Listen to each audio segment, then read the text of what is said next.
What it do is your guy EDI, a.k.a. EDI Mean from the Outlawz, the legendary Outlawz. And I'm a guest, and it's a pleasure to be here. You're watching On That Note. Sean Stockman's On That Note. What's up, everybody? My name is Sean Stockman. Welcome to another episode of On That Note, the place where we speak the language that we all understand, and that is music, ladies and gentlemen. Now, my guest today is one of the original founding members of the group The Outlawz. In the 90s, amidst gangster rap's chokehold on the entire planet Earth is one of the most successful genres in music. This group of MCs hailing predominantly, and please correct me if I'm wrong about anything that I'm saying, okay? Because a lot of stuff I researched and then, sometimes the internet will get stuff wrong. 100%. Okay, so hailing predominantly from New York and New Jersey. Correct. Right? Okay, cool. Made some of the most infamous anthems in hip-hop history alongside fellow member and leader of the crew, the beloved and most influential rapper of all time, Tupac Shakur. Together, the group made albums signed under death row, right? Okay, just making sure. Later creating their own label, Outlaw Records. Correct. And reached multi-platinum success, being featured on albums that sold over 75 million units. 75 million. That doesn't happen anymore. That amount of records, the records don't sell that way anymore. We can get into that like later on, in the whole conversation. But that's a milestone. That's amazing, and you'll never hear anything like that ever again, really. Just based on how the industry changed, unless it changes. But anyway, ladies and gentlemen, please give it up for Malcolm Greenwich, aka E.D.I, aka EDI Mean. Thank you. Thank you. Yes, sir. Nice introduction there, man. Yeah, man. I appreciate it. Thanks for having me, by Thank the way, you. man. Thank you for coming. Again, we give flowers here. You know Nice. what I'm saying? So, we try to make sure that everybody gets the proper introduction. So even the people that are watching or listening who may not know anything about you, now they know. Yep. And now the whole point is for people to be intrigued and look you up and download your music and all of that good stuff. That's so what's up. I'm big They're on gonna learn that. today. Yeah, we're Let's gonna go. learn today. But first off, happy belated. Thank you. Happy belated birthday. How'd you spend your birthday? A little bit of drinking, a little bit of grieving, a little bit of dancing. Mm-hmm. Mm-hmm. We did a little bit of everything, man. Mm-hmm. Yeah. Yeah. Yeah, it's funny how when you get a certain age, because I know you're around the same age as me, and birthdays hit different. Like, They do. you dance a little bit and all the other stuff, but there is a moment Mm-hmm. where you're just kind of sitting off to yourself Mm-hmm. For sure. with a drink in your hand or a cigar or whatever you smoke, Mm-hmm. and you just kind of like just sitting, and you just think, Reflecting. reflect, Yeah. introspect, Uh-huh. and all of that about life, where you've been, the bullets you dodged, Hey. literally, literally and figuratively, the things that you go through in life, and at the end of it, you're just thankful. Yeah. True story. Because you always got to remain in gratitude. Yeah, Especially with each year that you are blessed to have. You remain in gratitude. You do the reflecting. You take stock of who's still around. man, You know what that I mean? part. Because we start with the multitude, and then as we get older, Yeah, you start to look around and be like, okay, I know who's real and you Right. know who's supposed to still be here and who's not. yeah, Yeah, that's real. All of that is true. That's true. Yeah. So happy belated. Thank you. Happy man. belated Thank to you, brother. man, and God Appreciate bless it. you with many, many more. Thank you. Now, I like to start every segment with or every conversation, because I don't call them interviews; these are conversations. So I like to start off every conversation with a segment I like to call. We're gonna go back, way back in the time. All right. So let's go to the year 1984.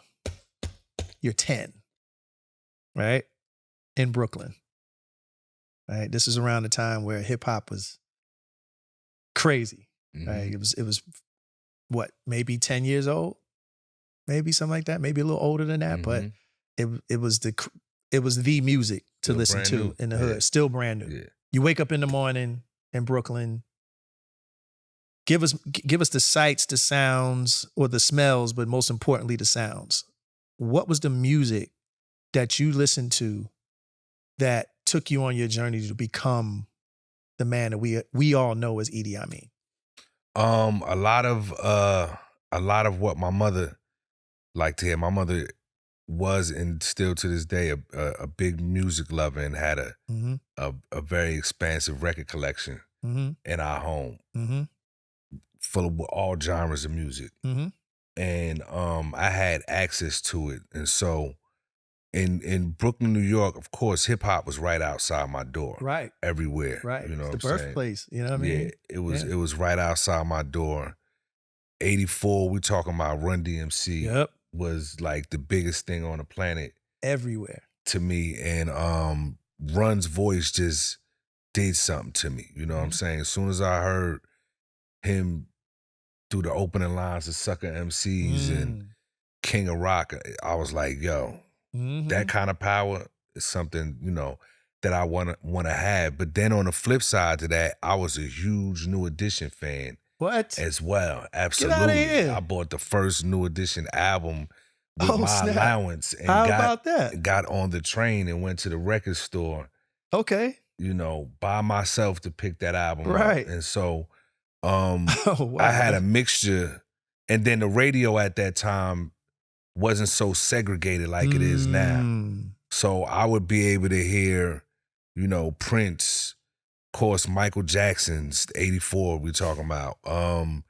But then I would hear Hall & Oates Yep. as well. Yep. And you know, I just was indoctrinated with all kind of music. You know, I loved music since a little boy. I had instruments in my room, a radio that I needed to go to sleep. You know what I mean? My mother figured out music calmed me down and would get me to go to sleep. So she gave me a radio. Yeah. And, you know, music was all around me. It was my world every day.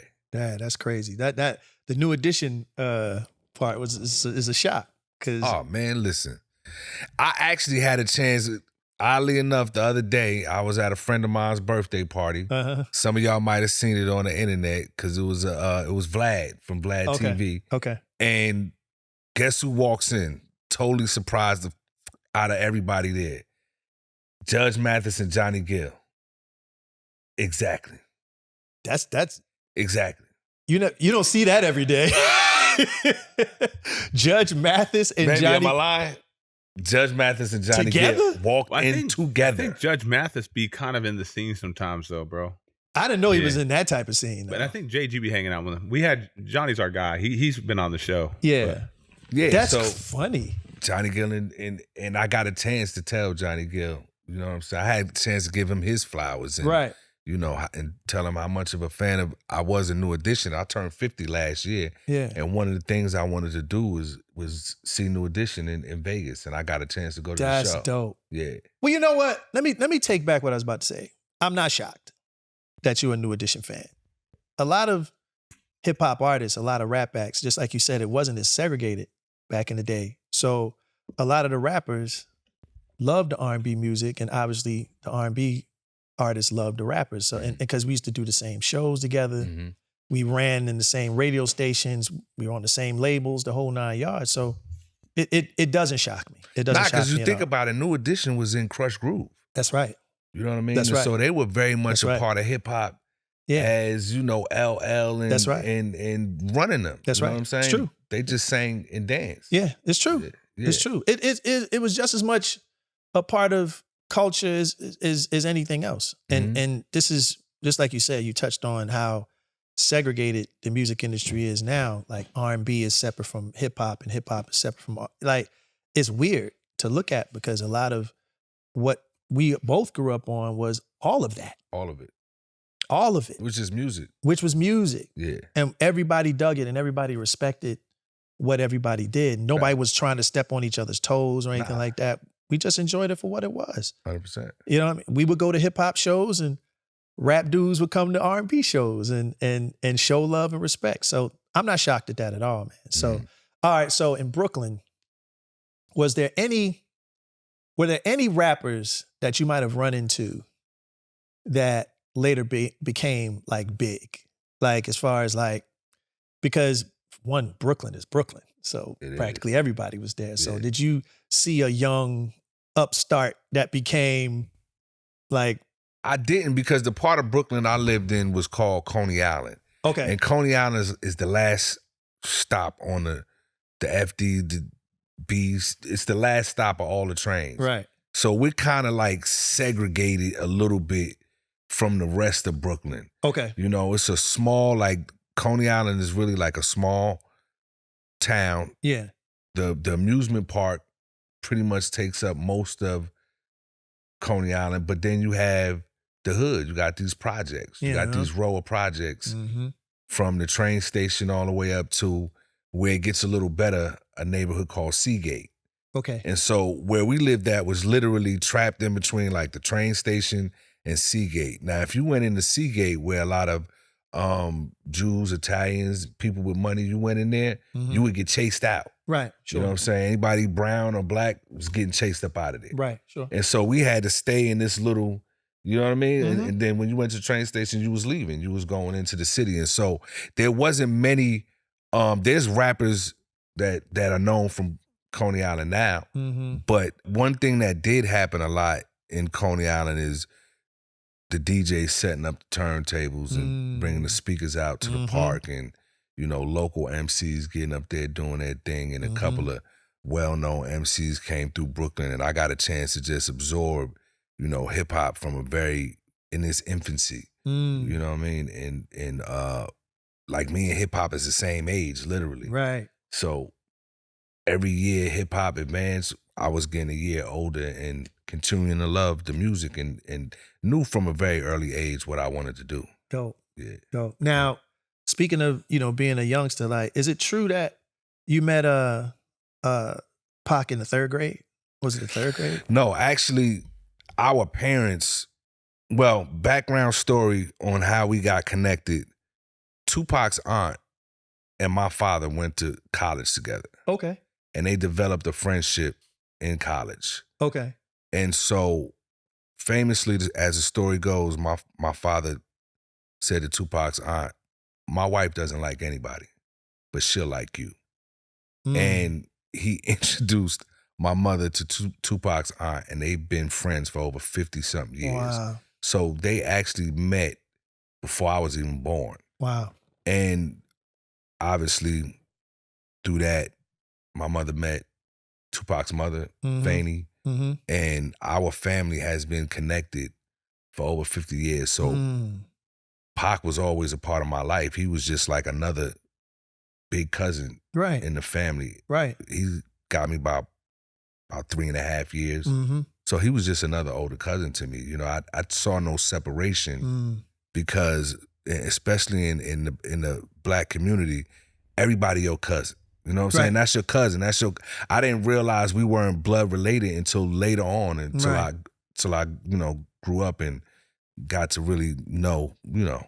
Yeah. Yeah. That's amazing, because it's like a lot of people see, or the world saw Pac, the Outlawz, and don't really know the backstory, don't know the history. Like, it wasn't just a group of dudes that he found and say, we're going to make Not a group. at all.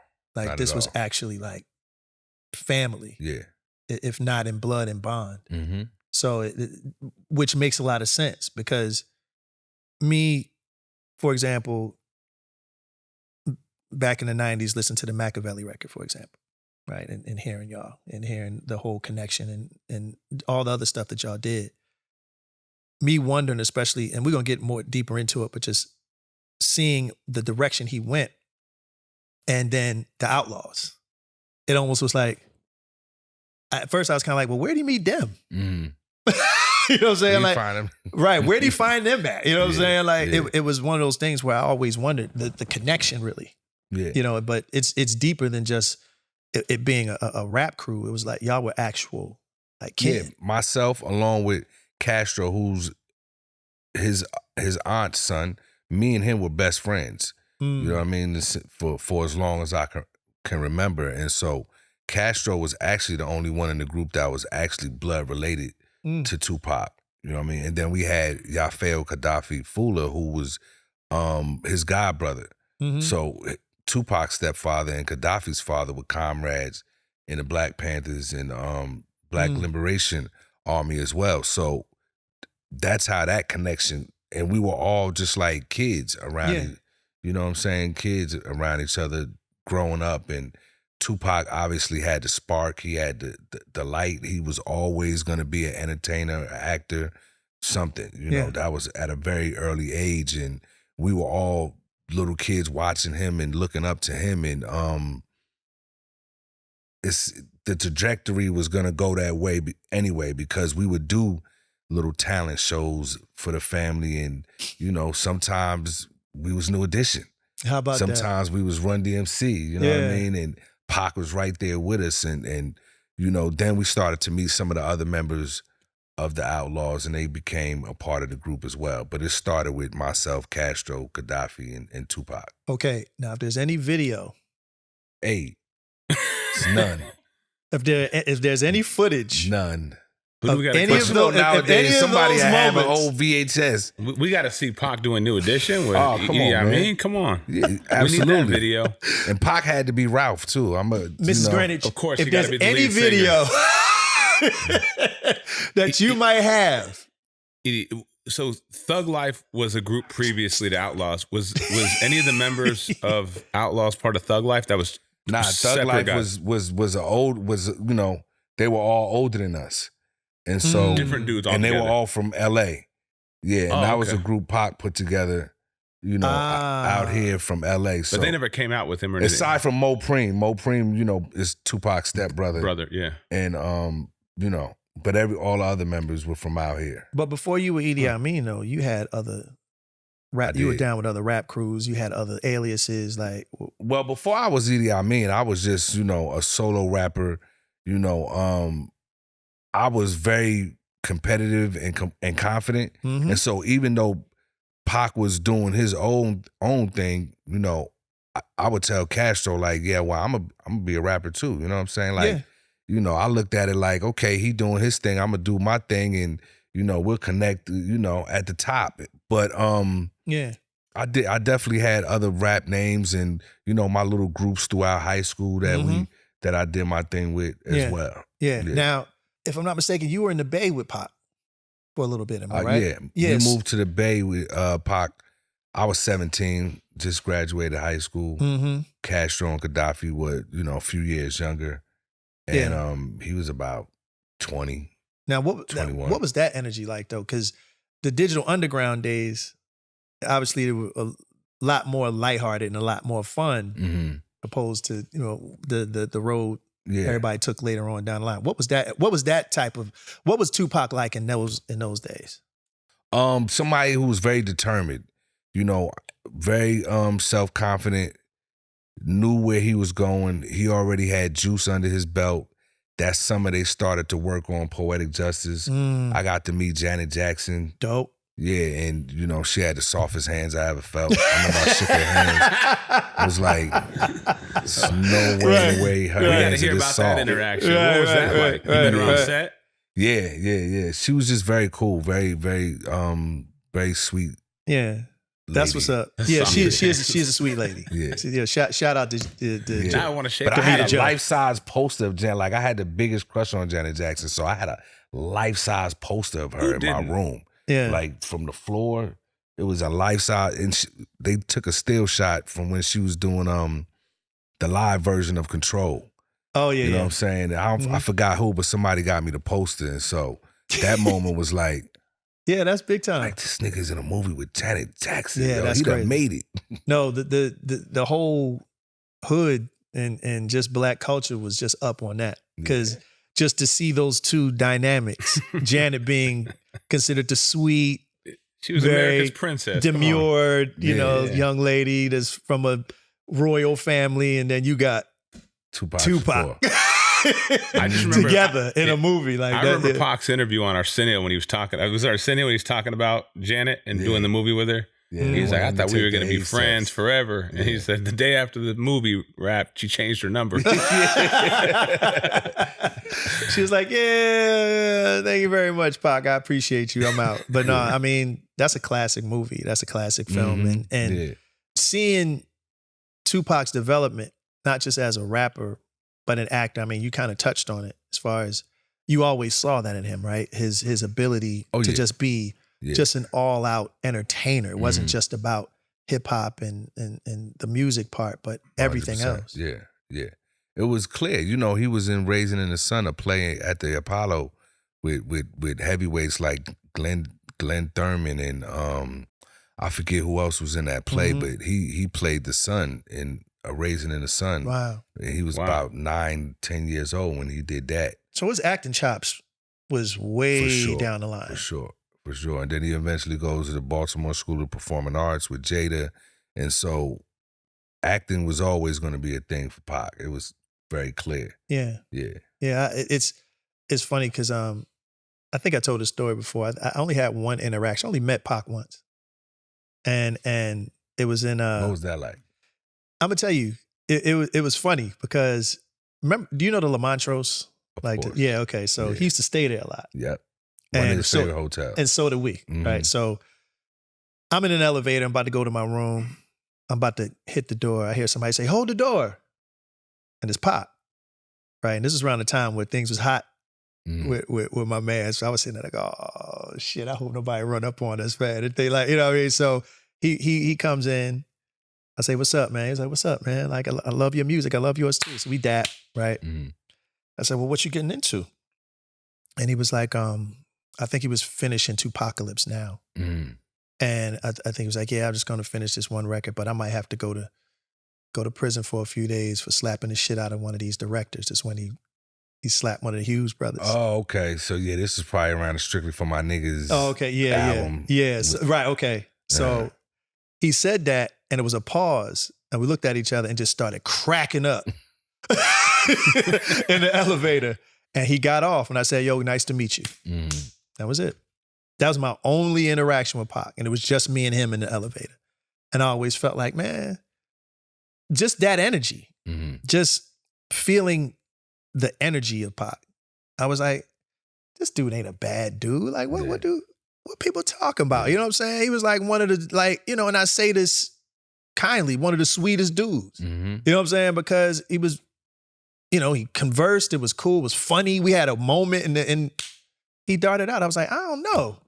Like, cause I've ran into dudes with bad energy. You know, there's some dudes when you walk in the room, like the lights dim. Yeah.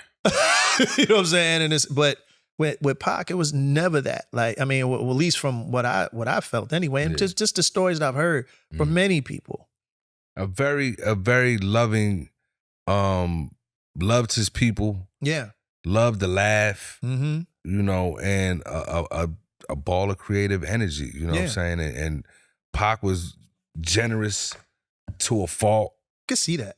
But also had another side to him. You know what I mean? And if you got on the wrong side to him, then you would get that version of Tupac that we know about as well. Right. But that's most men, right? Yeah.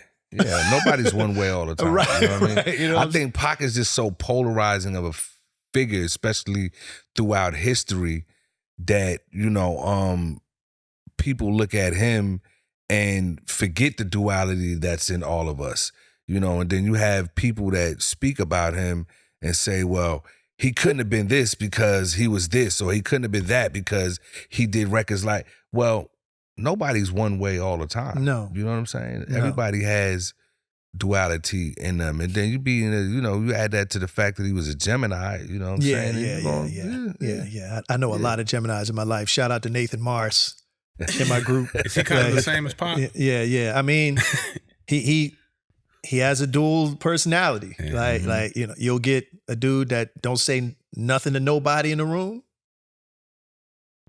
And then the next week, he's buying everybody gifts, expensive ones. You be sitting there like, thank you. You just let me know how to get on that. You just treat me dry like 24 hours ago, and then you buy me an iPhone. All right, cool, whatever. But but that's a Gemini. Tell him to do that in Vegas when we come. No, that's a Gemini spirit. But you know what I think too is, I don't want to get too deep, but I always believed, and this is just based off of history, that the world has always misunderstood powerful black men. Like, when you look at it, when you look just the history, look at all the people that were considered a threat. or considered dangerous. Mm-hmm. Pac, Malcolm, Martin, Yeah. Nip. Yeah. Like, when you really go into the depths of these human beings, just like you said, he loved his people. I've watched interviews of Pac, Mm. and I've understood that he understood that there was a deeper level, a deeper meaning to what he was doing. Mm-hmm. For sure. And when black men play that out, when they really show their power, I think to most of the world, it's scary. I believe that is a fact, and I believe intelligence is also frightening for some people. That's that You light. know what I mean?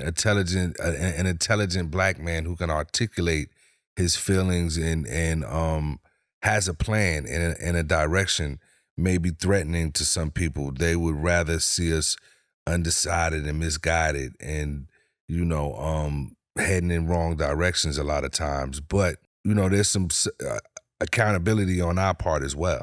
You can be Sure. you can be intelligent, you can be smart, but you also have to be accountable. Mm-hmm.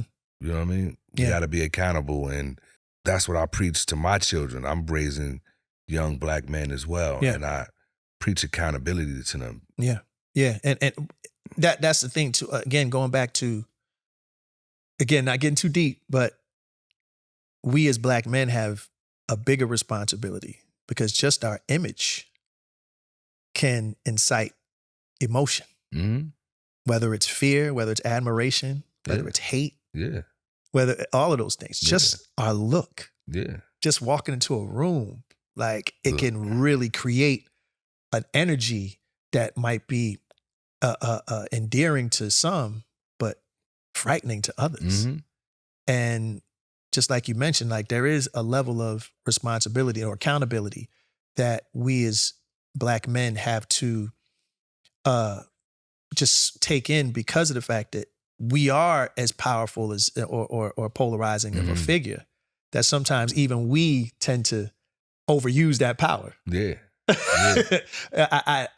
I've witnessed, obviously, from a distance and just seeing things. You have a Mhm. deeper understanding of who Pac was, but just being an outsider looking in, I saw a dude that had conflicting personalities. He Yeah. was loving and generous and all those other things, but he also had just like you said, a side to him Mm-hmm. that it's hard sometimes to bring down.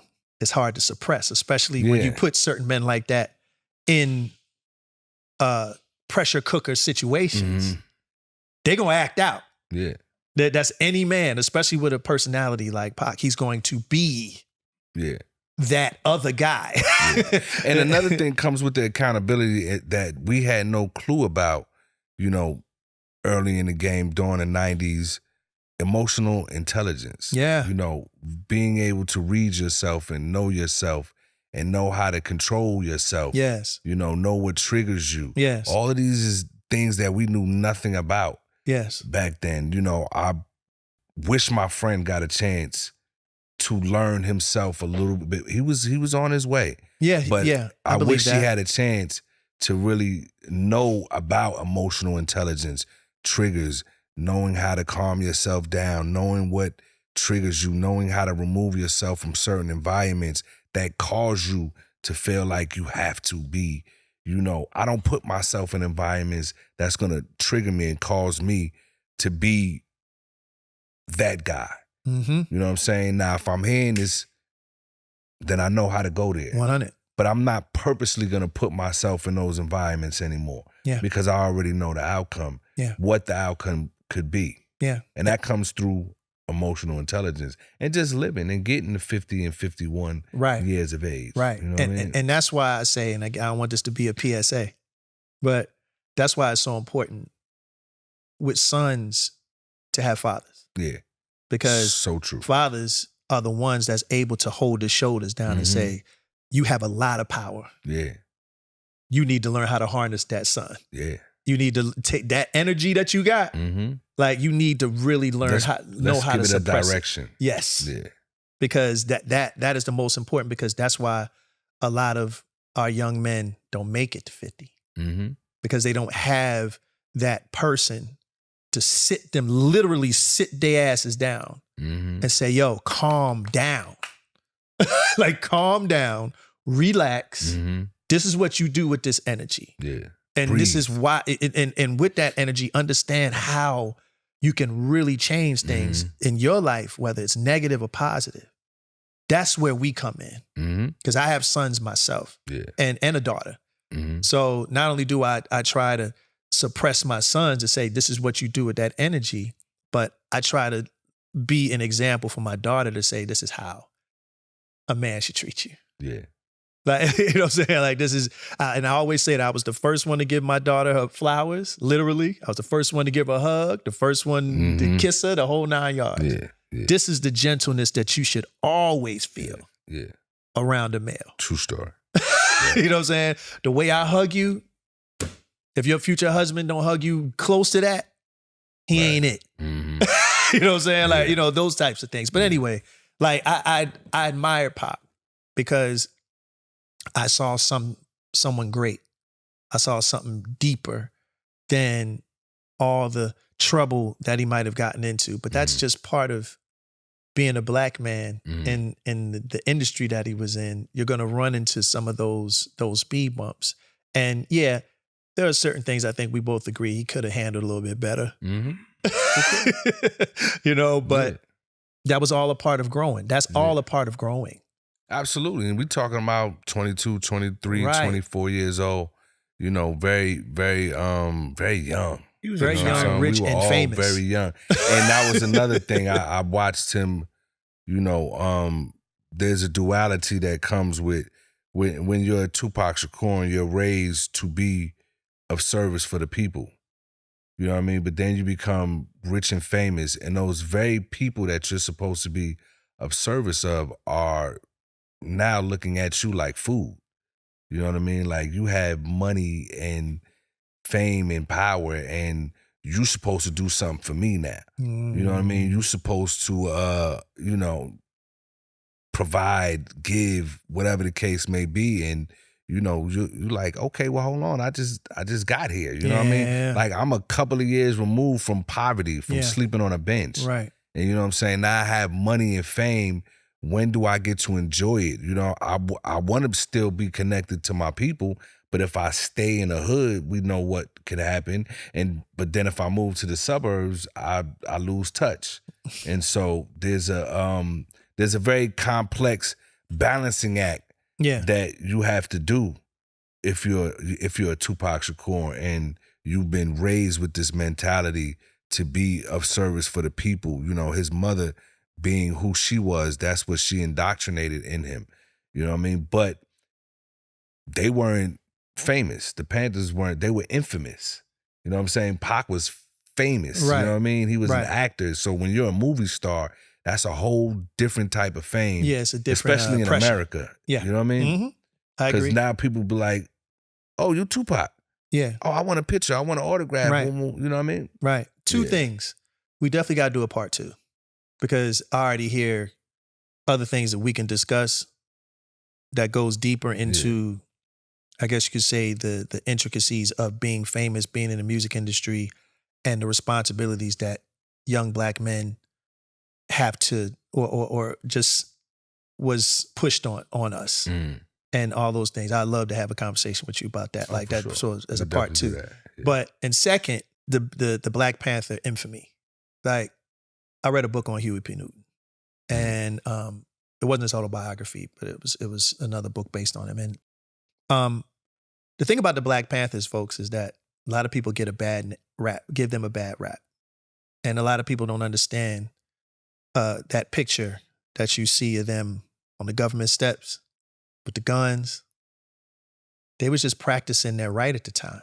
That's It was legal to have guns, in California until that photo, and then that government changed that, I think, in 24 hours. Mm-hmm.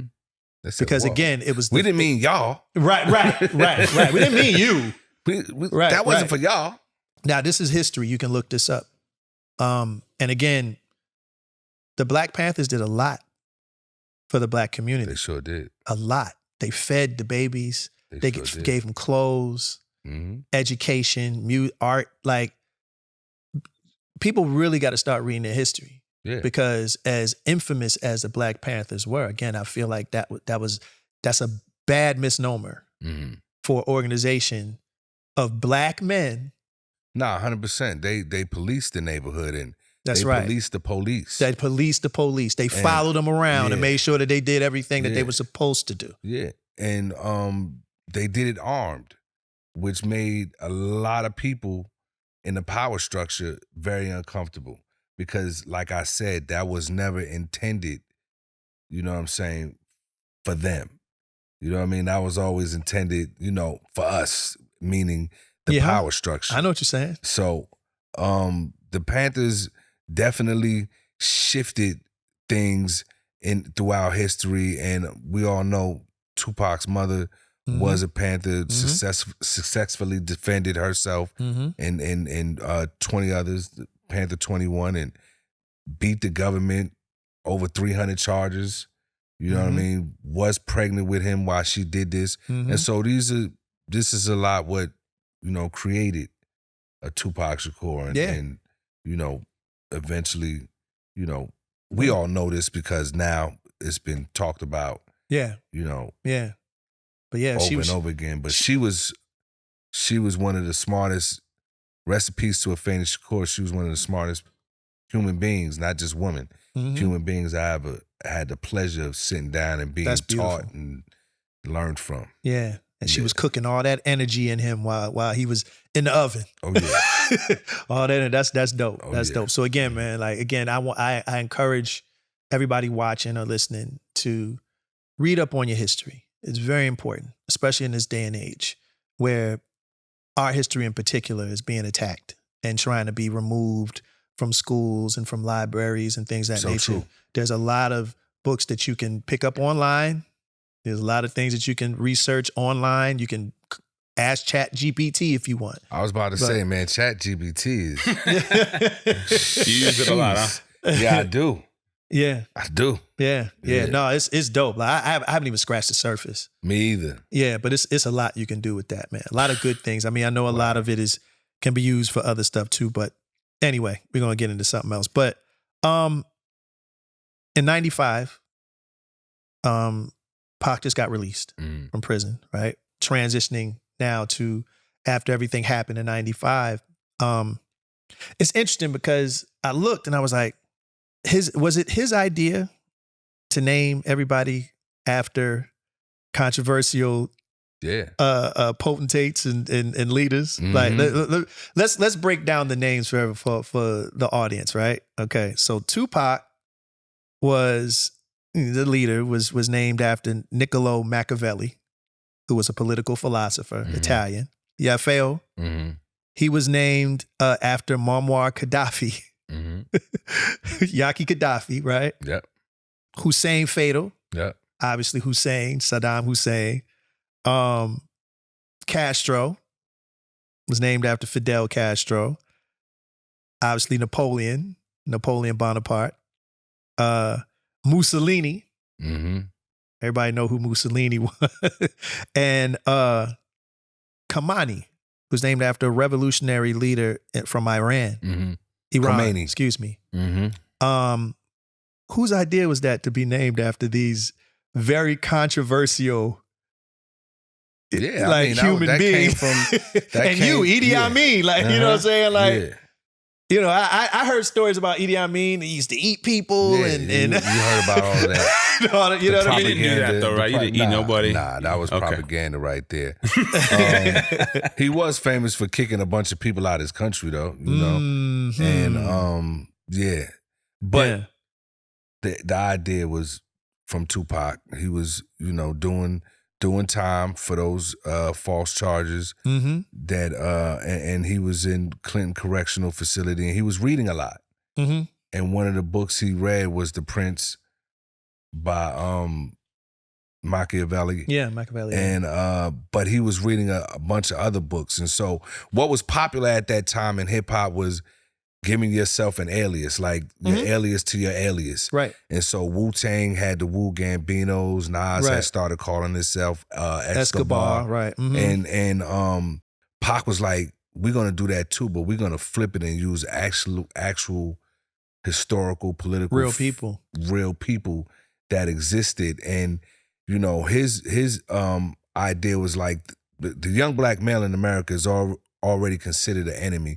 So why not just give ourselves these names as outlaws? And in his own kind of way, he was educating as well, because if you think about it, none of us, even though the Prince, that book he wrote is hundreds of years old, and actual armies study this book.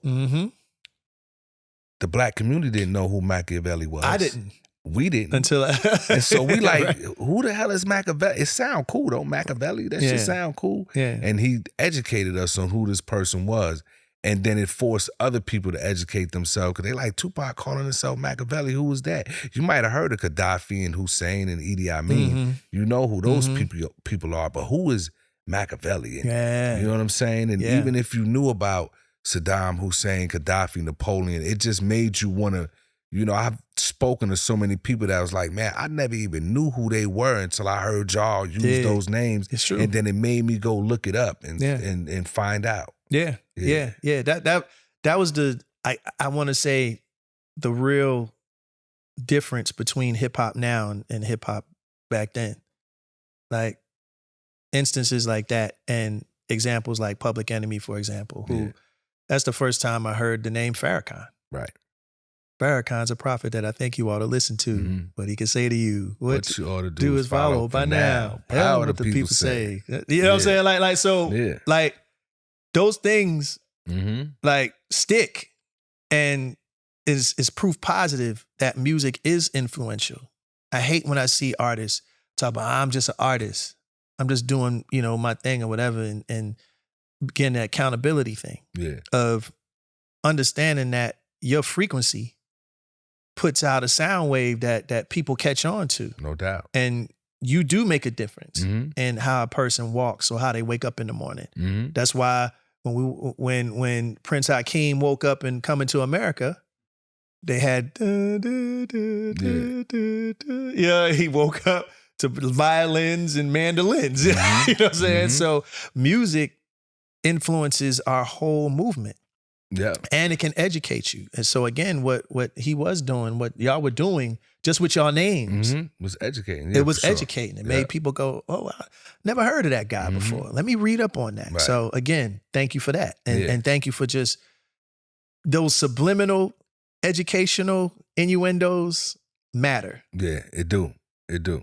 And somebody's got to do it, because, you know, with music, you can either educate or entertain. You could do a combination of both, but somebody's got to do it so there's balance there. Yeah. You know what I mean? And I think hip hop as a genre, that was one of the responsibilities that hip hop took on, especially in the early 80s and 90s, and such greats like KRS-One, and you already mentioned Public Enemy, who I listen to every day on the way to school. That was what motivated me in the morning, was hearing Chuck's voice. And I tell Chuck all the time when I see him, like, you was the first voice I heard in the morning. That's right. That's what's great about that era of music. And will we ever get it back? Will that ever, you know, happen again? Who knows? But I mean, thank God that we did have it. Well, thank God for historians like Kendrick and J. Cole. No doubt. And guys like that who are keeping that part of it alive. 100%. Just making sure that those elements of hip hop never completely disintegrate. Yeah. Because they reach back and they understand how important that side of hip hop and how essential that part of hip hop is. Like, it wasn't just music that made you dance. Yeah. It made you think. Yeah. And it educated at the same time. Now, I have to mention that where there was a female member named Storm that was in the group as well. Yeah.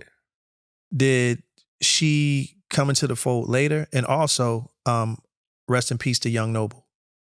they were the only two that didn't have an alias, like of an infamous leader or Right. something like that. Right. Was that intentional, or it was Well, just they kind of came to the group after we had all started picking our own aliases. okay?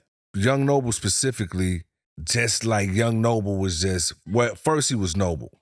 Yeah. You know what I mean? And then we attached the young part of it because he was the youngest person in the group. You know what I mean? And so before there was a young Jeezy or a young anybody, Right. there was Young Noble. He was the first to do that. And, you know, Pac was like, you know what? Your name is so dope. You don't need an alias. Right. You Dig. just Young Noble. And as far as Storm is concerned, Pac was working her into the fold. She was never meant to be like an actual member of the Outlawz, but she was definitely an artist that he wanted to have in the crew because he wanted that female energy. And then of course Big had Lil Kim. For sure. And so Pac thinking like, well, nah, I need me a female rapper in the crew as well. And unfortunately he wasn't able to finish working with her and getting her to the point where, she could put out her own stuff solo and have a solo album. But that was definitely the plan that he was working towards. Dig. Yeah. That's a great segue because I was going into Hit 'Em Up. That famous little ditty that would that caused a little shakeup in the music industry. I have an interesting observation from this because this is around the time where it was really hot between Death Row and Bad Boy, and which basically created this false narrative of East Coast against West Coast, right? It started to become all of this stuff, and it got really crazy for a moment. And obviously the song had a lot of very controversial verses to it that made people ask a lot of questions. And everybody kind of knew Pac's position, West Side, West Coast, the whole nine. Here you guys on the same track, and y'all from New York. Yeah, Like, in Jersey. what type of pressure were y'all under? Like, I mean, if any, considering the fact that Pac is screaming West Side, throwing up the dubs, the whole 9 yards, and then it goes from there to some East Coast dude on a track dissing East Coast dudes. What was that vibe like being in, because I'm assuming you were still at least residing, or you still have folks, you still kind of bounce back and forth, west to for east. sure. How We was had that? family. What was that energy like? Some of my what I'm saying? family was the first that's from New York and in Brooklyn was some of the first people to hit me like, yo, they playing Hit 'Em Up everywhere you go. Listen. You know what I'm saying? I remember my cousin was put the phone out, you know what I mean? Yeah. Like out his window. Did you get any rub from that being from the East because Coast? it was really, so a little backstory on the song Hit 'Em Up. The concept came about when Pac was in prison. So around that time, you had the Source magazine and other publications that, a lot of people felt were biased to other music from other areas. Yeah, of other the regions. country. You rarely seen a 5 mic from anybody that wasn't directly out of New York. You know what I mean? And so us being from New York, we know New York is the mecca of hip hop. It's where it started. You know what I mean? You can't take that away. But through our travels and moving around, we started to experience hip hop from other parts of the country that was just as great. Yeah. It was different. The vernacular was different. Yep. The beats they chose to rap on was different, but that didn't make it not as equally as great as anything a Tribe Called Quest or Naughty by Nature was putting out at that time. And so Pac just wanted the playing field to be balanced. And even though he was an East Coast dude and we were all East Coast dudes, we were also champions for the underdog. And we felt like the rest of the country wasn't getting a fair shake when it came to hip hop. You know what I mean? And then you had some other incidents, like the incidents at Quad Studios some things that happened on the East Coast that obviously didn't sit well with him. Understandable. But hit him up in his at his essence was a hip hop battle rap record. It wasn't, in my opinion, no different than The Bridge Is Over. Right. You know what I'm saying? Right. Right. LL Cool J's, Jack the Ripper. Yep. You know, all the great diss records from that time. Shit, Ice Cube did No Vaseline. Yeah. And took out his whole group. Yeah, it's true. In one record. And so when you talk about hip hop music, that's a part of hip hop music. That's what makes hip hop different than any other music genre. Right. Because we'll get on a record and be like, yo, fuck you. And your shit is whack, my shit is better. Right. Yeah. You know what I'm saying? Other genres, other artists feel that way. You know what I mean? It's healthy competition. That's a sport. It's a sport. And so Hit 'Em Up was no different than any of those records. It just was a lot more intense of a time. Some of the things, like you said, on the record were very controversial, but for me, you know, it was, I was a battle rapper by nature, so it was like, whatever, this is right up my alley. You know what I mean? Let's go. Let's get it. Who we going at? And even though we all from the East Coast, I'm riding with my people. This is my family. That's family. So I don't care who it is. Yeah. You know what I'm saying? Anybody could get it when it comes to us. Yeah. It's us, never them. That's you know right. what I mean? That was the whole mentality at that time. I dig it. Because now, and I have a better understanding of that. Because again, not knowing that you guys were as close as you were. Yeah. Like not knowing that it was actual family ties. It wasn't just a bunch of guys rapping. Like you were his family. Yeah. So again, I understand that more. And I think a lot of people that may not have understood it from that perspective are now privy to, okay, this is who the Outlawz are and why. We said they're going to learn today, so we going to teach them, Sean. No, it makes all the sense in the world now. It's because from my standpoint, I was like, yo, these are East Coast dudes. And a lot of people, like, a lot of people was scratching their head. It was kind of like, what are they doing? You know what I'm saying? Like, you know, so I get it. Yeah, we get it now. So, and you heard it here first. And you sure on did. that note, you know what I'm saying? Now, you have a YouTube channel. I do. EDI Mean TV. Yep. Now, I watched some of the clips. I love them. You made some interesting predictions on the NBA playoffs. I did. You were actually 1 out of 3. you did predict. Well. I got it written down. He said, let me see. You said you made predictions like the Timberwolves were winning in 7 against the Thunder. That didn't work out. The Celtics. How'd you go against your Knicks though?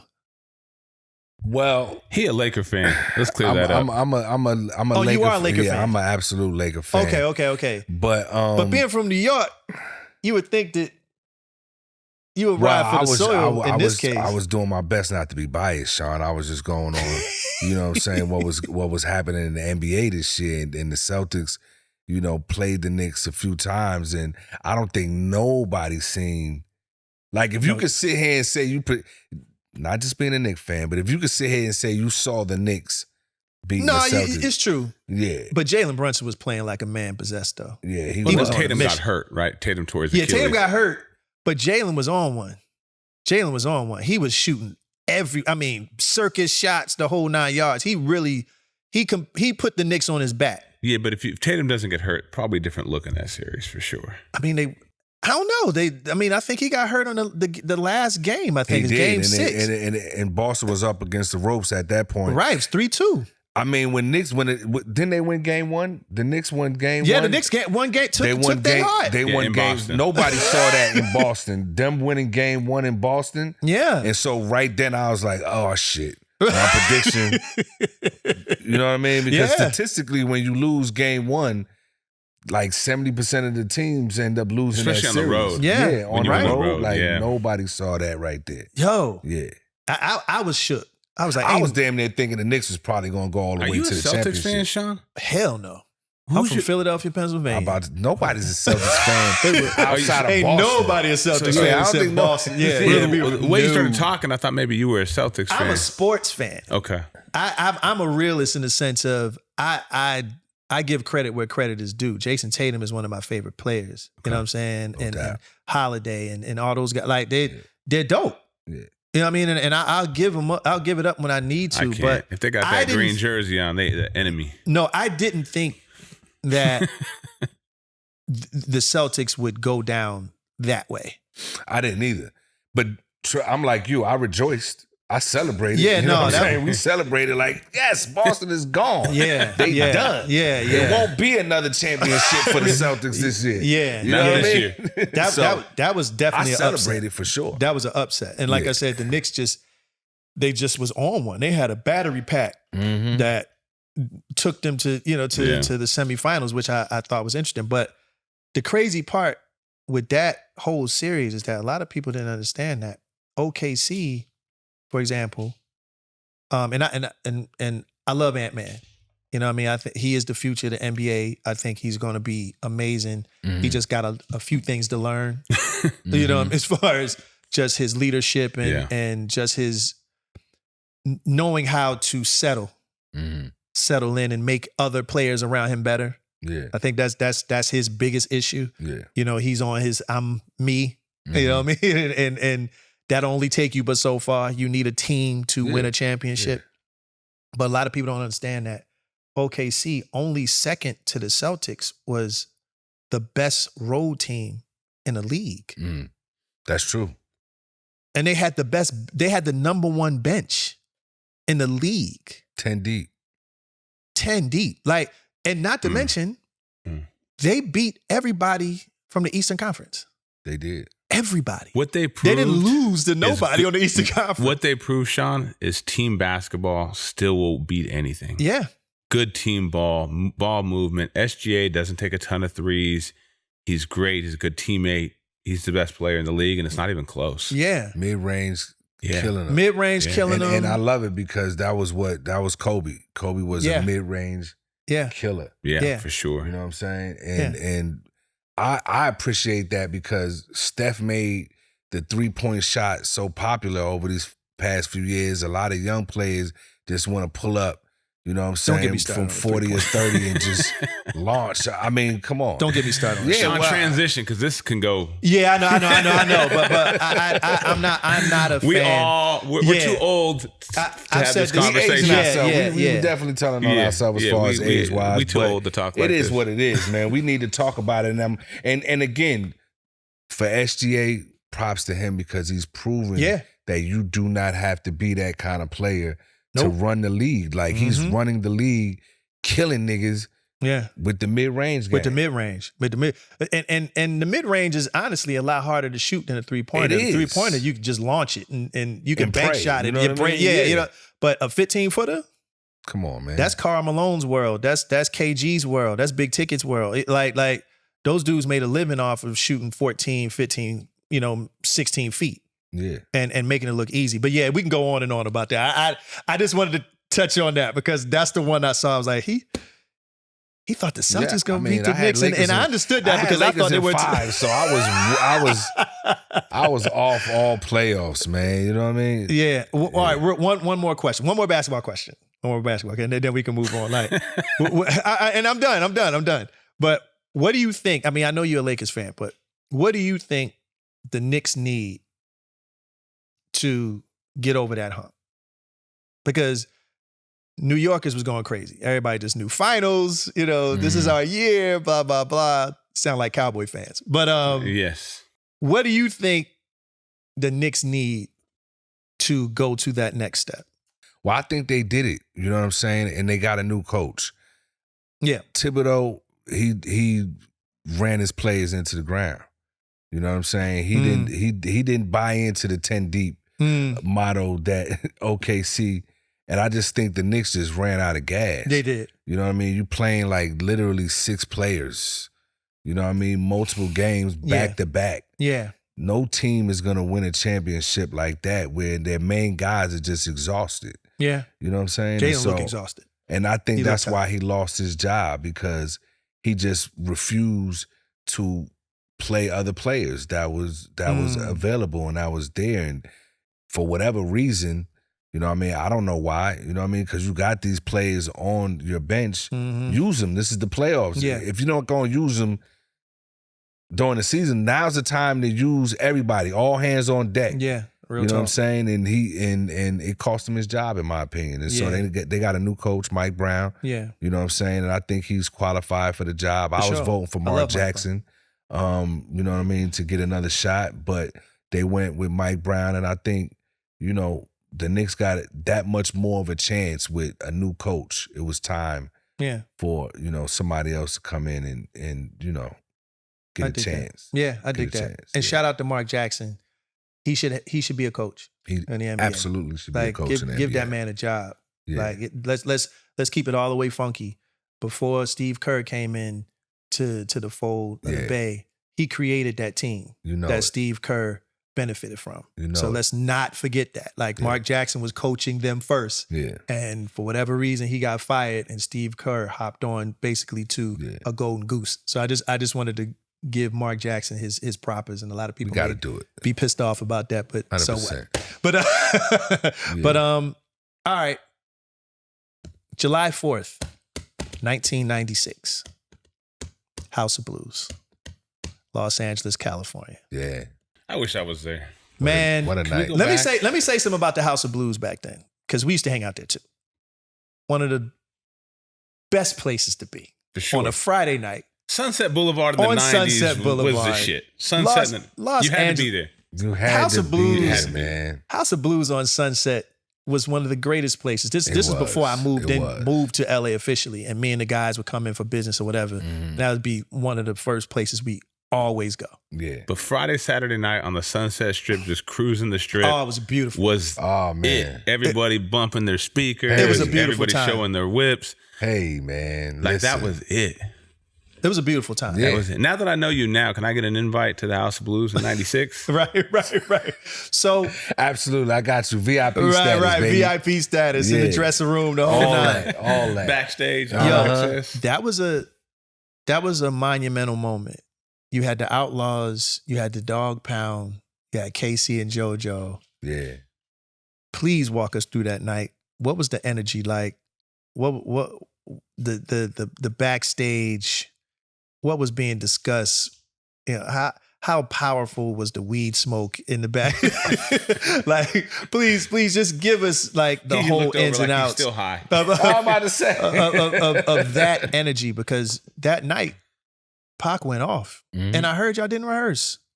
Nope, no rehearsal at all. But crazy, you know. Little backstory: I had a summer flu. So I had a temperature of like 102 degrees. Damn. I didn't even want to be there at all.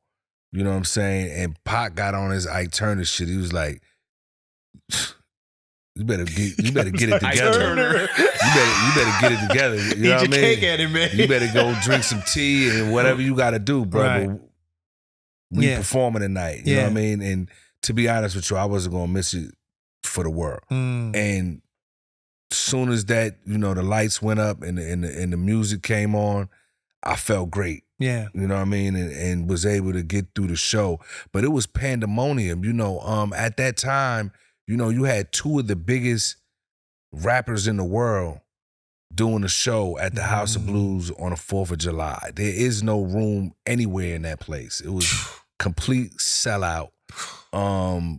You have the whole Death Row family in the building. You know, Nate Dogg was there. You know, the whole Dog Pound, Lady of Rage, Danny Boy opened up that night. Damn. You know, Tupac went on before Snoop. That's how big Snoop was. You know, Snoop was the headliner that night in the Dog Pound. And they just, their show was just amazing to me because you could tell that they were like a well-oiled machine. Right. They had been doing their show. Everybody knew their roles. It was seemingly perfect to me. You know what I mean? Our show was organized chaos. Right. We did not rehearse. You know what I mean? We rehearsed earlier that day. Okay. before the check. show. You know what I mean? Which really ain't a rehearsal. Yeah, I think Pac Just make was, sure the mic was hot. Right. yeah, Pac was hanging out. He might have been, with Kadada the night before. He came home like 9, 10 in the morning, still in the same clothes he had on the day before.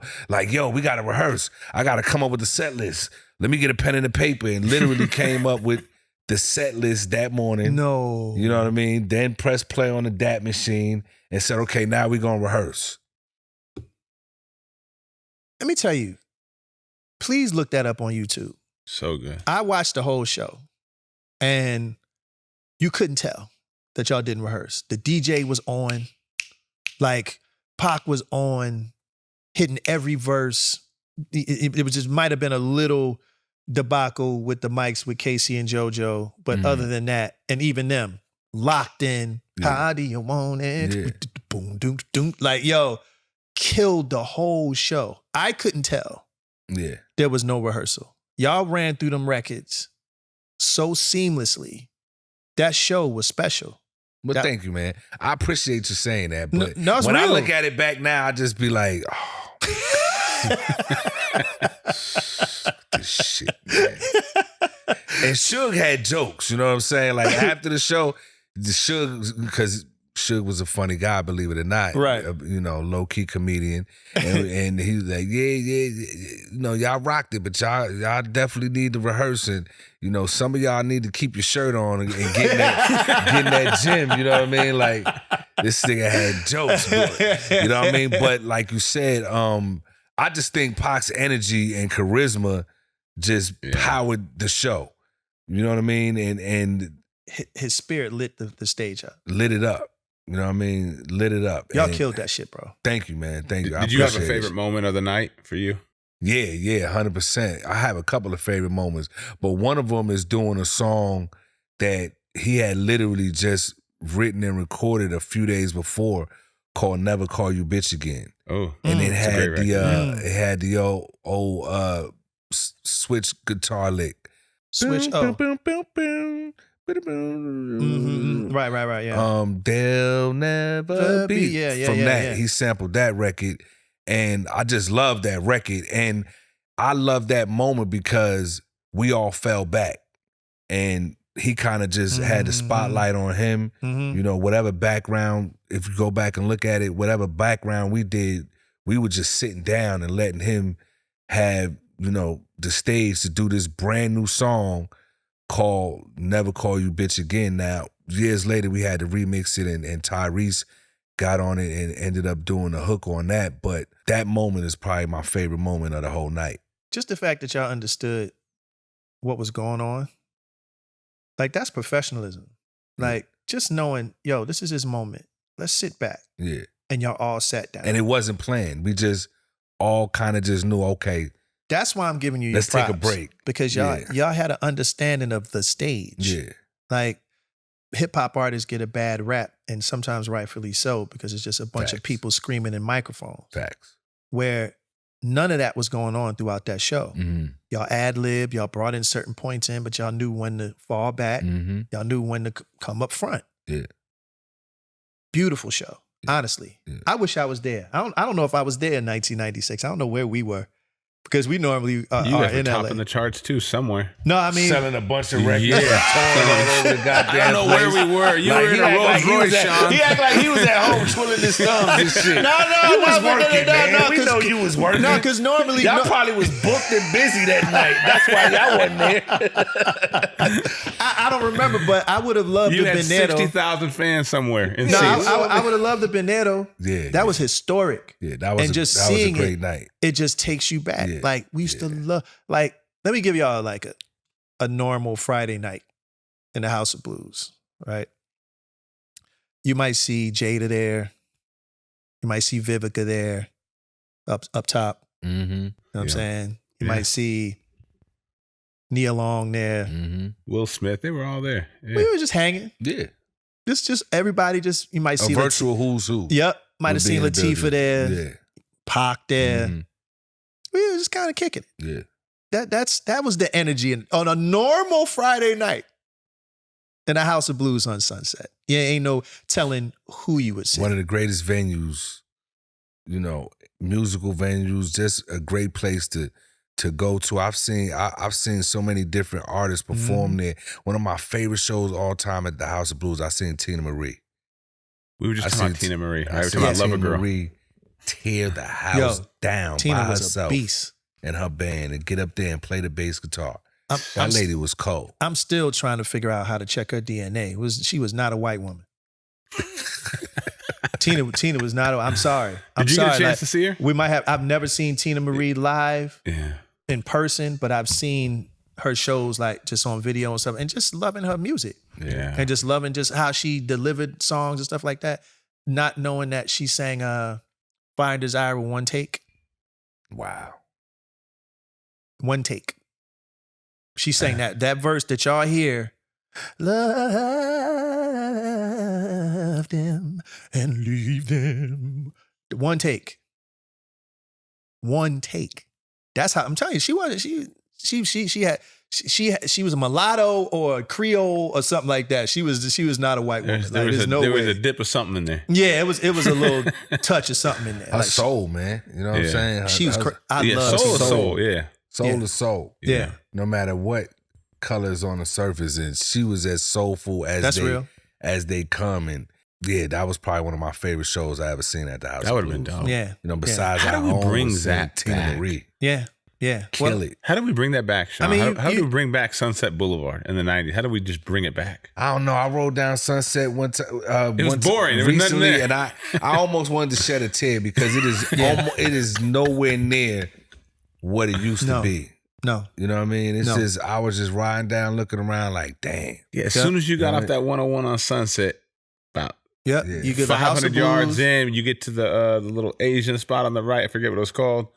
Back in the day, it would just be bumper go to to bumper Bar the One. whole way down. You hit the end, Beverly Hills, and you come back around. Roxbury, Dublin's, Bar all One. that. All of that. Yeah. Then you go to Larry Parker's Mel's for some Diner, food. all those spots, right? Yeah, Mel's Diner, all of that. Yeah. Like, you know, it was a great time for music. You know what was crazy? What I always look back now when I think about Sunset is there wasn't a lot of like bad shit going on. As many people as was there. Yeah. No, it wasn't a lot of. It was everybody respected each other there. I mean, because you had different crews, you had everybody, mobbing their cars, bumping their music, but you didn't really have a lot of problems. No. Good times. It was man. pretty safe. Yeah. Good times. Yeah. Great times. Yeah. Now we're gonna transition, right? We do like top fives and stuff, right? I'm gonna throw them for a loop. Are you a fan of gangster films? What I look like? Is water wet? Okay, cool. I kind of figured he was gonna say that. So now I want him to give me his top 5 favorite Disney films.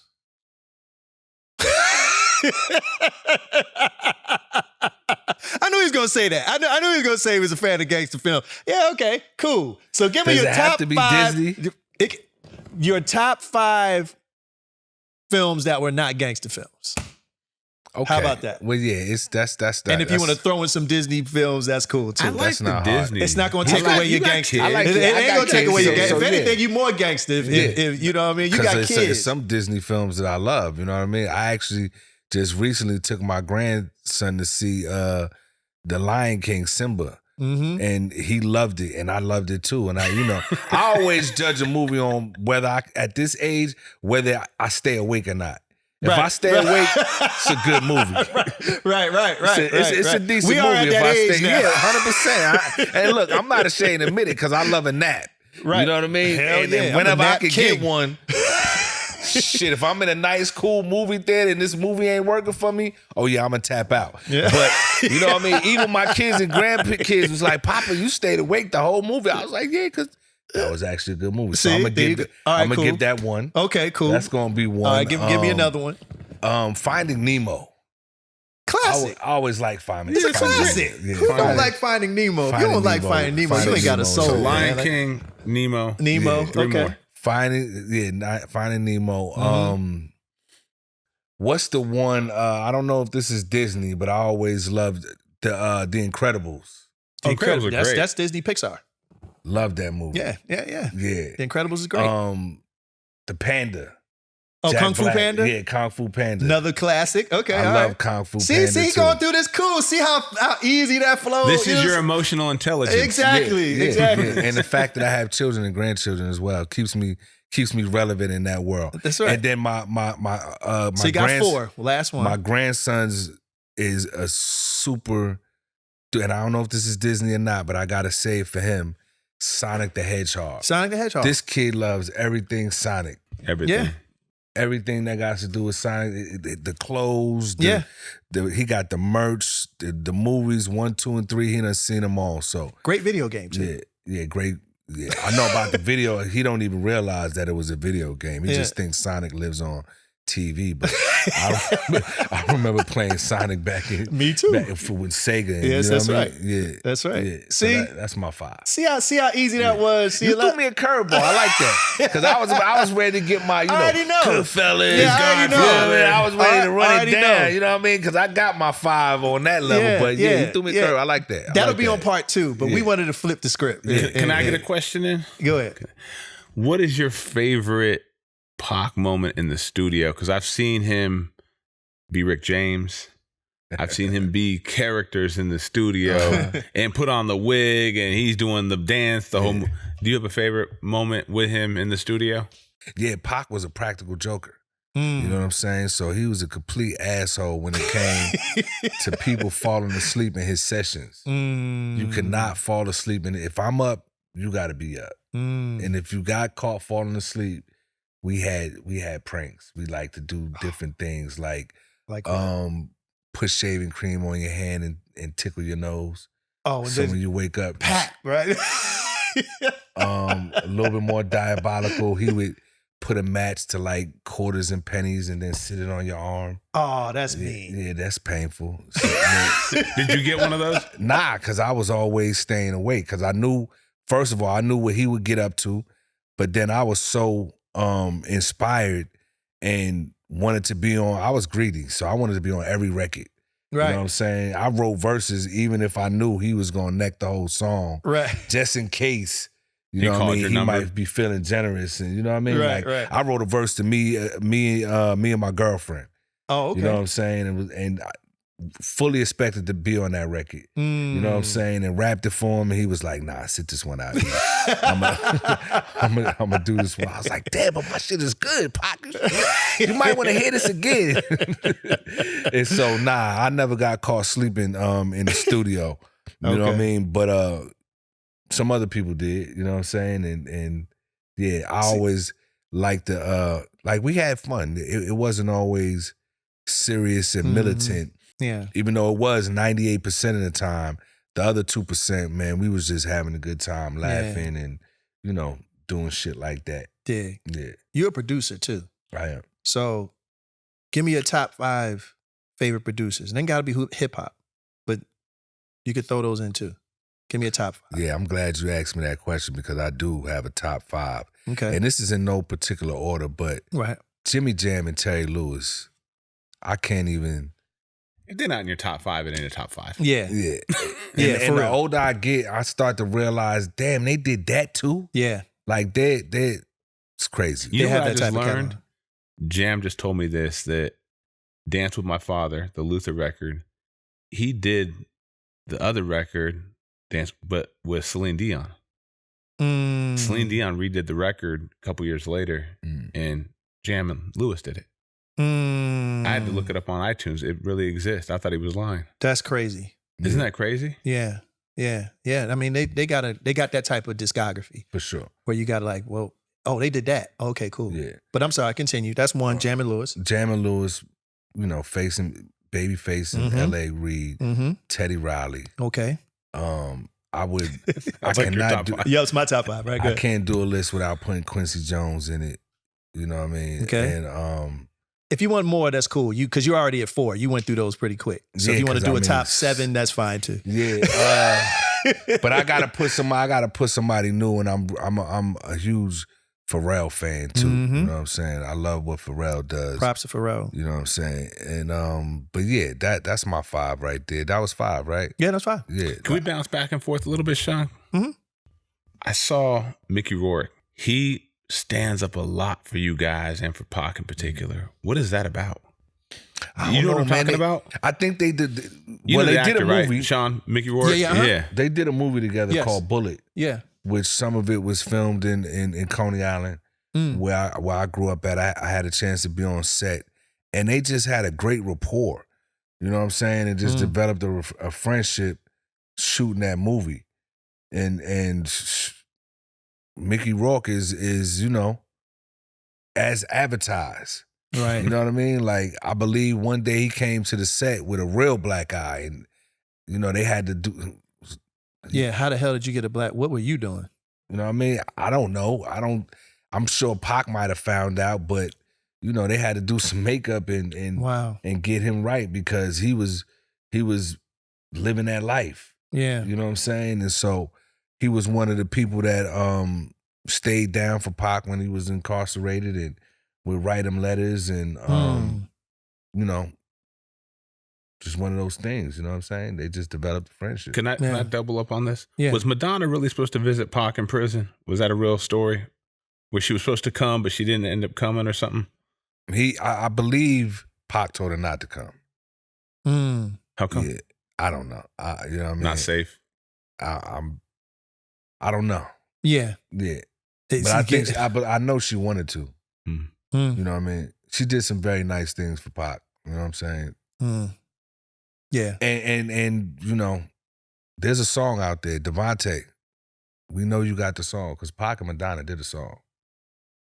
Yeah, And Devontae got it? Devontae produced it. Okay. Well, He gets an honorable mention too. You know what I'm saying? Okay. Shout out to Devontae Swing.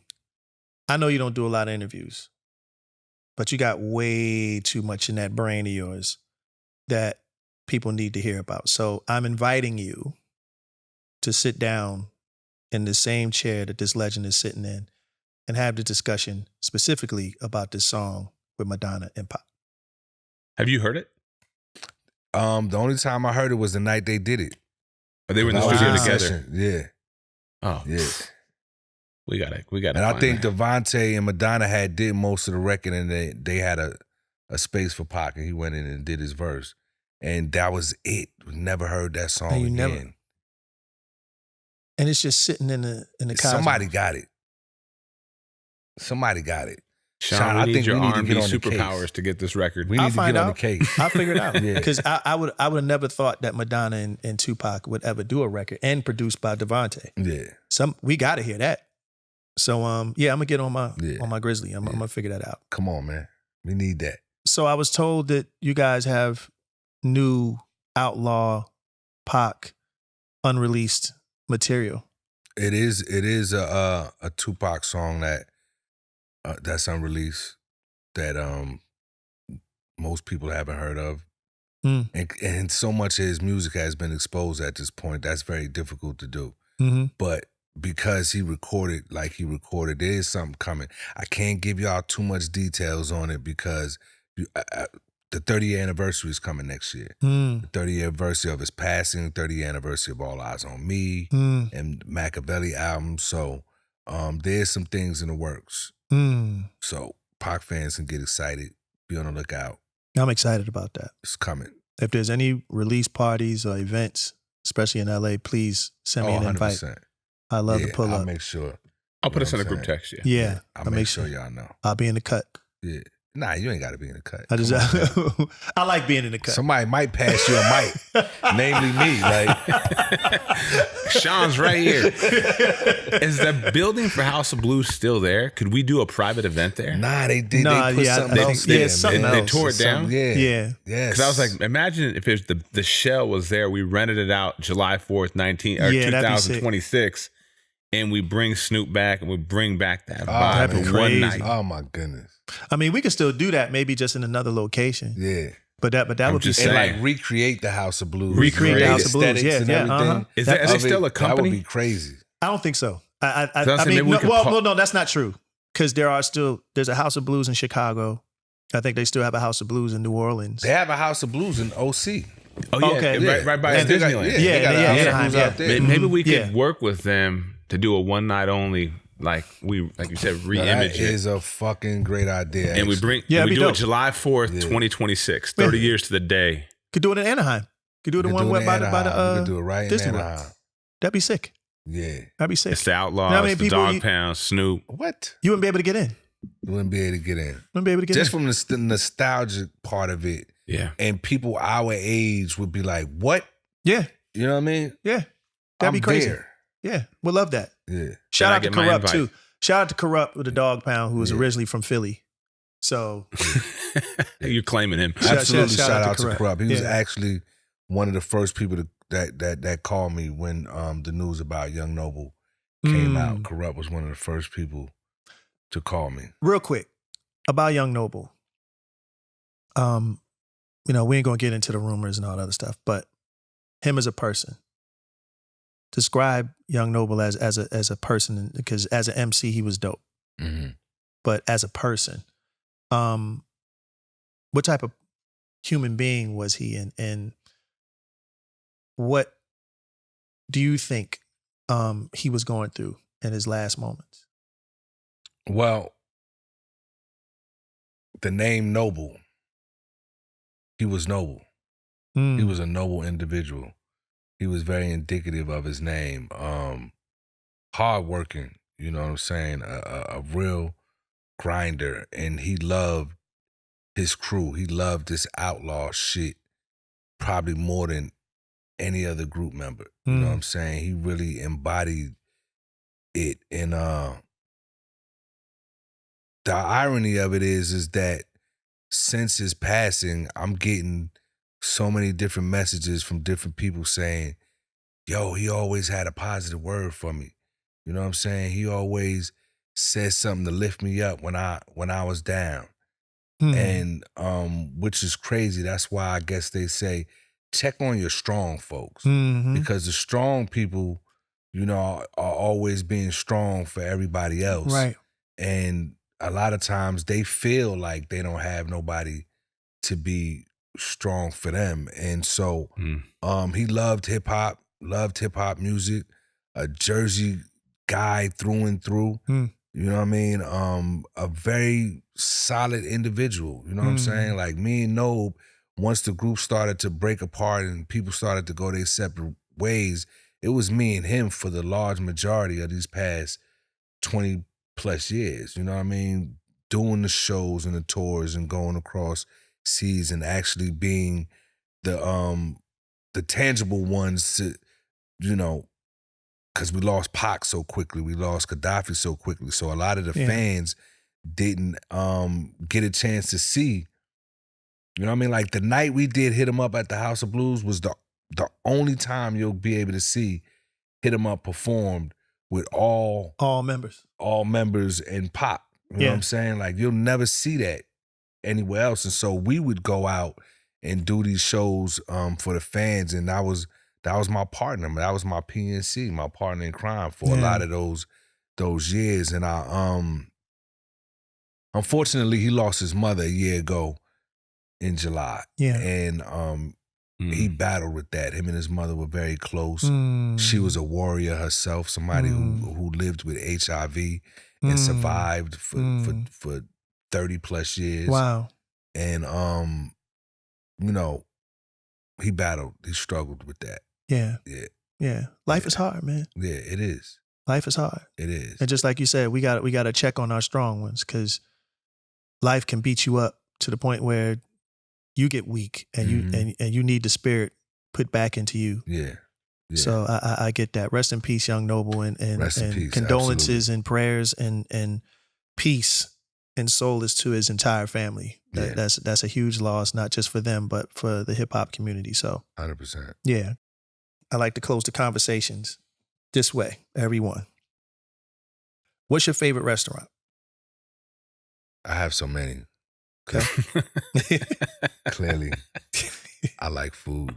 Don't tell me EDI Mean's a foodie. 1,000%. He said, depends on which day. Is this Friday or Saturday? 1,000%. Is this brunch? Okay. Yeah, that's good. One of our favorite things to do is try new restaurants. You know what I Okay. mean? We be like, let's try this restaurant. They say it got 5 stars. We going ahead and Let's go. Let's hit it. Let's go. we hitting this. Yeah, but Just name me one. Give me one. I like Jeffrey's in Malibu.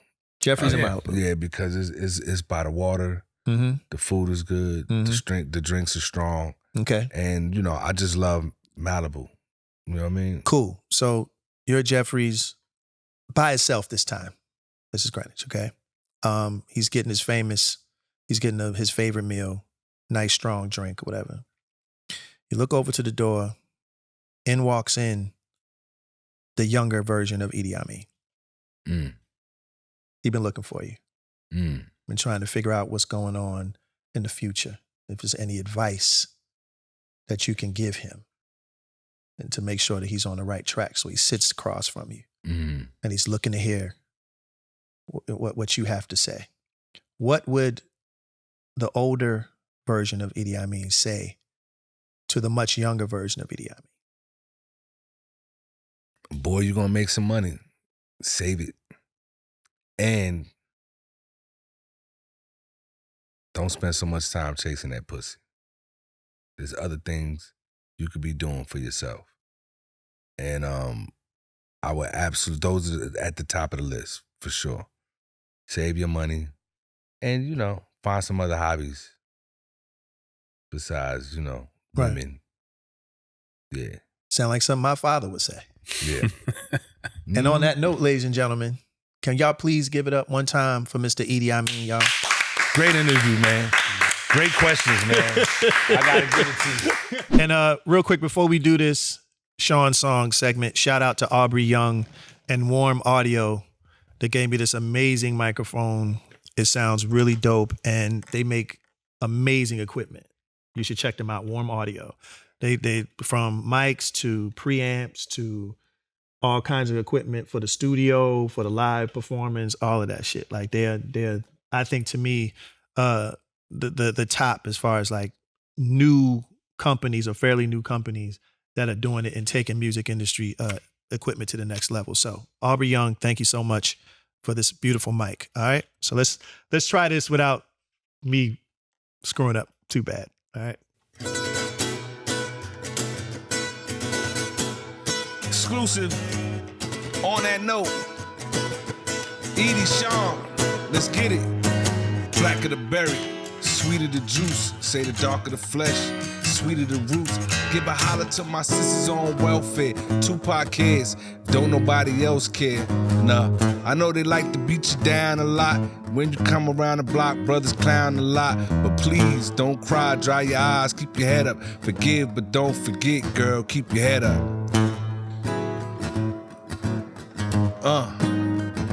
Baby, don't cry. Keep your head up, even when the road is hard. Yeah. Never give up. Keep Baby, your don't cry. head up, You gotta keep your head up, even when the road is hard. Get Never it give up. easier. Ooh, child, things will get brighter. Yeah. Ooh, child, things are gonna get easier. Ooh, child, things will get brighter. Like this here. Forget him, girl.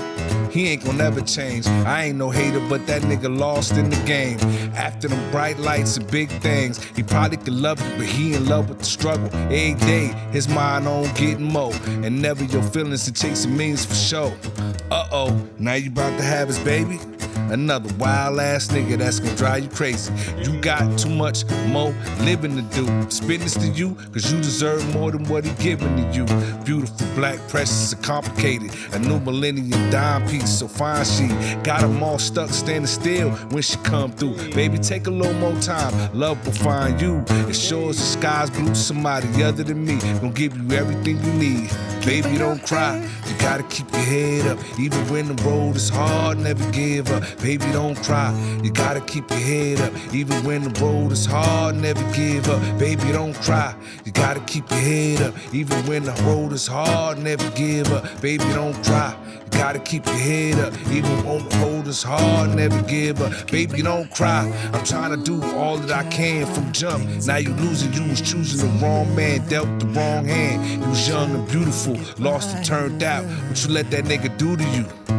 Ooh, child, things are gonna get easier. Ooh, child, things will get brighter. Hey, nice. My guy. Nice. E.D.I Mean, y'all. Outlaw Immortals. Come on, man. So what you mean? We not doing hit 'em up? Oh, we can? Okay. I didn't want to. Okay, my bad. I mean, because he started playing it and I was like, okay. Let's get it. Hold on, here we go. Shout out to Yamaha. See, I'm not even playing, but I'm playing. Get it? Rest in peace to Biggie Smalls. Shout out to my brother Lil C's. Rest in peace, Jockey Gaddafi. Johnny J, the original producer, hit him up. Yeah. Machiavelli the Don. Yeah. Call the cops when you see Tupac. Bust your Glocks when you see Tupac. Yeah. Who shot me? Punks didn't finish. Now you about to feel the wrath of a menace. Nigga, we hit him up. We hit him up. We hit him up. Yeah. We hit him up. Use a beat biter, Pac style taker. Tell you to your face, you ain't shit but a faker. Softer than Alizé with a chaser. About to get murdered for the paper. E.D.I Mean approach the scene of the caper. Like a low, with little suckers in the choke. Hunt, tote, smoke. We ain't no motherfucking joke. Thug like niggas better be known. We approaching in the wide open, gun smoking. No need for hoping it's a battle loss. I got him crossed as soon as the funk is popping off. Nigga, we hit him up. We hit him up. Never in my wildest dreams would I think I'd be sitting here playing guitar, let alone playing a classic with the legend, E.D.I Mean. And never in my wildest dreams did I think I would rap hit 'em up. Why Sean from Boys to Men plays the motherfucking guitar. Like this is something that will never happen. This is exclusive right here. Baby. This is exclusive, man. On that note, greatness.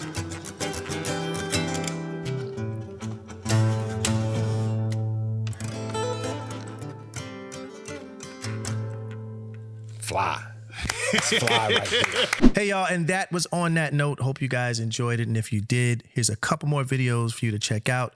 Do not forget to like, comment, and subscribe.